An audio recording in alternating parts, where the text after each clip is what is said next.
Θέλαμε να τους εμπνεύσουμε καλή ώρα να ασχοληθούν με κάποιο φάσμα της επιχειρηματικότητας, ακόμα και αν είναι υπό την πλευρά μόνο της έμπνευσης. Που τα όλα που μου είπες, Ανδρέα μου, εγώ να κρατήσω τη λέξη έμπνευση.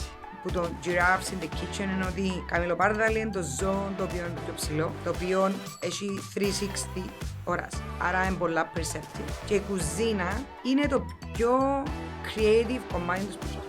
Γιατί στην κουζίνα είναι να πάεις να δημιουργήσεις. Προκύπτει η λέξη επινοητικότητα. Είναι το σύνολο των αντιλήψεων που έχει ο χρήστης σου για σένα.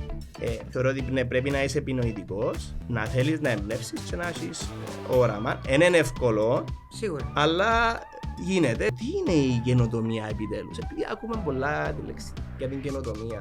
Η καινοτομία δεν μπορεί να πέσει από τον ουρανό. Έχουμε πολλά μεγάλα προβλήματα στην χώρα μας, στην αντίληψη όντως του τι σημαίνει καινοτομία και τον driver μιας ιδέας εν τούτον που την κάνει καινοτόμα. So, εμένα πάντα το μότο μου ήταν το ότι το failure is not an option και εξακολουθεί, ναι. Αλλά για να μπορείς να θεωρείς ότι είναι ένα option σημαίνει ότι πρέπει να δοκιμάζεις συνέχεια και να μην έχεις το fear of failure.